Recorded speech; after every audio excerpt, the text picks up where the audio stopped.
Hit Radio, l'essentiel de l'actualité. Madame, Messieurs, bienvenue à cette édition d'information sur CamNews 24 et Hit FM 103 depuis Garoua.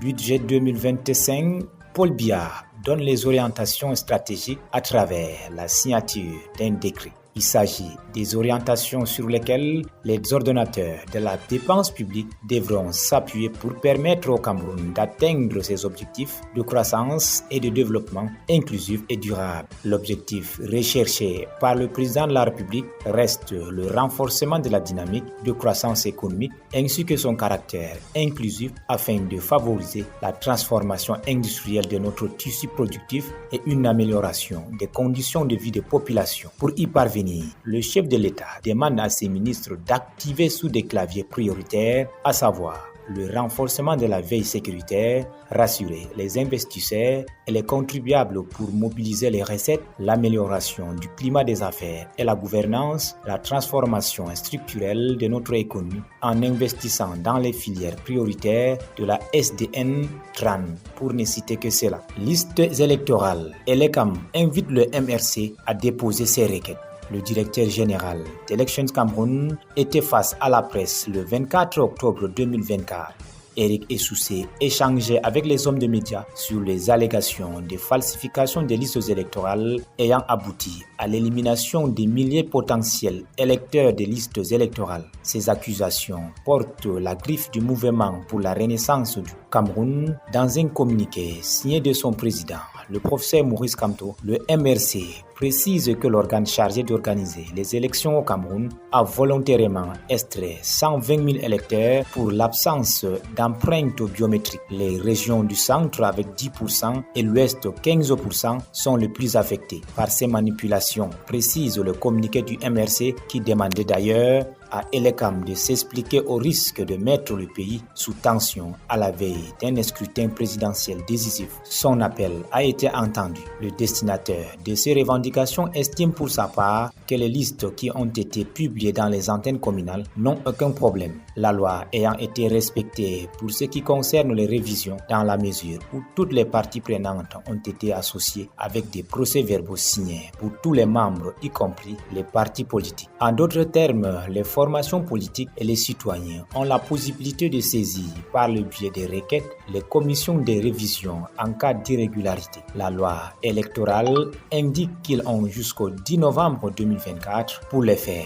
La dernière session parlementaire de l'année convoquée focus sur la loi de finances 2025. Les présidents de l'Assemblée nationale et du Sénat camerounais, Kavaye Kejipkil et Marcel Nyadjifendi, ont annoncé l'ouverture de la dernière session parlementaire de l'année pour le 12 novembre 2024. À cette date, les députés se réuniront à l'hémicycle à 11h, suivi de sénateurs à 16h pour une séance plénière dédiée à l'ouverture de la session ordinaire de novembre. Dans le fonctionnement et la pratique du Parlement camerounais, la session ordinaire de novembre est consacrée en priorité à l'examen et à l'adoption de la loi de finances pour l'exercice de l'année 2025. Au cours de la session qui débute le 12 novembre prochain, le gouvernement soumettra le projet de la loi de finances aux assemblées. Celles-ci recevront les membres du gouvernement pour défendre leurs enveloppes budgétaires. Avant la fin de la session, au bout de 30 jours, le Parlement aura adopté la loi de finances de l'exercice 2025. Le budget qui sera arrêté devra tenir compte des échanges électoraux que le pays organisera au cours de l'année 2025. La circulaire présidentielle relative à l'élaboration de la loi de finances déjà disponible oriente le gouvernement et le Parlement sur les priorités de l'exercice 2025. Au cours de la même session, le Parlement pourra voter d'autres lois ayant trait à d'autres secteurs de la vie de la nation ou relatives aux relations de coopération entre le Cameroun et d'autres États.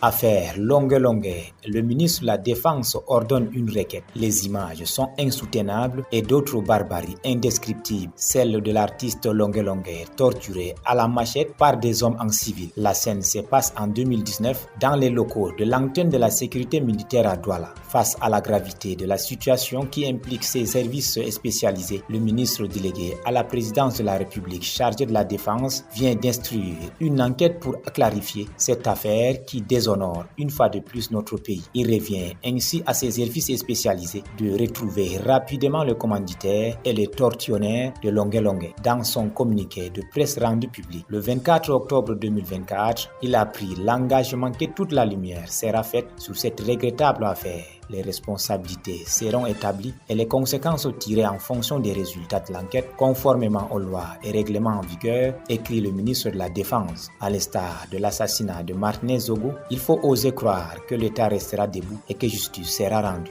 Au nom du peuple camerounais, campagne de vaccination contre la poliomyélite. L'Adamawa se mobilise pour protéger ses enfants. La région de l'Adamawa se prépare activement à une campagne de vaccination contre la poliomyélite qui se déroulera du 24 au 27 octobre prochain. En collaboration avec des associations civiles, les autorités sanitaires lancent une vaste opération d'information pour sensibiliser la population à l'importance de cette initiative. L'objectif est de vacciner tous les enfants âgés de 0 à 59 mois contre le poliovirus de type 2 qui connaît une recrudescence mondiale. En effet, après l'élimination de ce type de poliovirus dans le cadre de la vaccination de routine en 2016, on assiste à une résurgence de la maladie dans plusieurs pays, dont le Cameroun, où 2 cas ont été confirmés cette année à Ndélélé et à Batouri dans la région de l'Est du Cameroun. Pour faire face à cette menace, les autorités sanitaires prévoient d'administrer 53 859 doses de vaccins dans les 11 districts de santé de la région de l'Adamawa. Les agents de santé soutenus par les leaders communautaires et les associations mèneront des actions de porte-à-porte dans les lieux de rassemblement et dans les établissements de santé du 24 au 27 octobre. Cette campagne de vaccination est crucial pour éviter une propagation plus large de la maladie et préserver les acquis en matière de santé publique.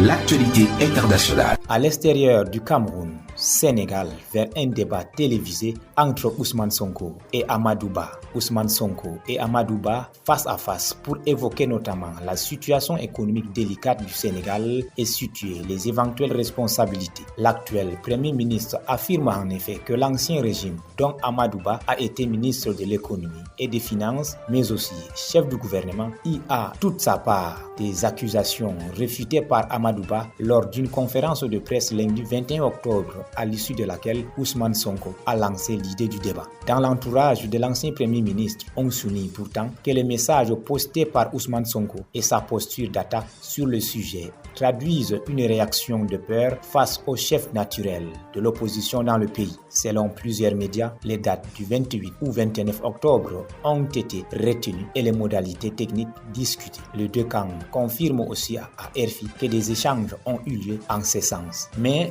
reste à régler un problème de faille. Ce débat peut-il se tenir? Avant-hier, le président du Conseil national de régulation de l'audiovisuel, Mamadou Oumar Ndiaye, expliquait qu'un tel événement introduirait une rupture de l'égalité de traitement entre les candidats aux législatives pourtant prévues par la loi. Mais selon Ousmane Sonko, cela ne saurait constituer un obstacle insurmontable à sa tenue. Aide humanitaire, militaire, que retenir de la conférence du soutien au Liban devant 70 chefs d'État et 15 ONG, le chef de l'État français Emmanuel Macron a ouvert la conférence de soutien au Liban ce jeudi 24 octobre à Paris dans le but d'aider financièrement les Libanais déplacés. Mais les principaux protagonistes étaient absents. Israël et l'Iran n'ont pas été invités à l'événement. Quant au secrétaire d'État américain Anthony Blinken, il n'a pas fait le déplacement. Toutefois, cela n'a pas empêché la communauté internationale de réunir 800 millions d'euros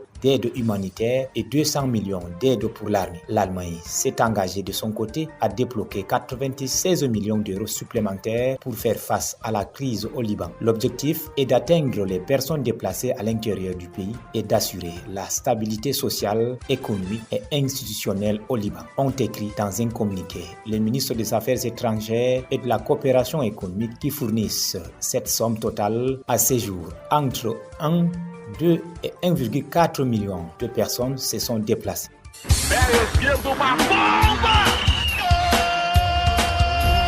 L'actualité des sports.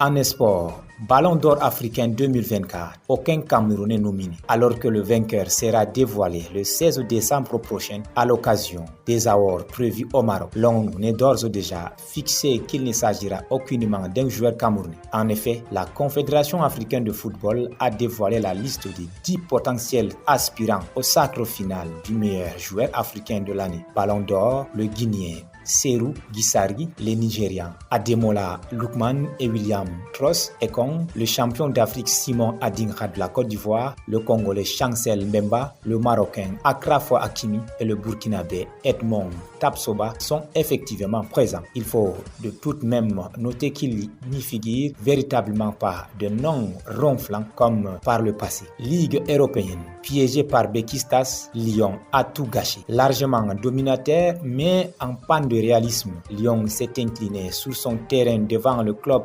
turc Bekistas, largement dominateur mais en panne de réalisme. Lyon s'est incliné sur son terrain devant le club turc Bekistas Istanbul 1-0 jeudi lors de la 3e journée de Ligue Europa sur un but de portugais Gerson Fernandes en seconde partie. Ce dernier, alerté en profondeur par son compatriote Rafa Silva, est venu battre le gardien Lucas Perry à la 71e minute, peu après que ce dernier eut déjà sauvé l'équipe lyonnaise se détournant sur son poteau à une frappe de l'Italien Ciro Immobile à la 67e minute. Un hold-up parfait, mais la faute en revient à la maladresse et au manque de réalisme de LOL qui a dominé sans partage cette rencontre face à une formation de Bekistas, deuxième du championnat turc, mais pourtant bien inoffensive si l'on accepte le but et le tir sur le montant. Avec cette défaite, Lyon, 7e du championnat de France, met un terme à une série de 5 victoires consécutives, toutes compétitions confondues, dont 2 sur la scène européenne, alors que l'équipe stambouliote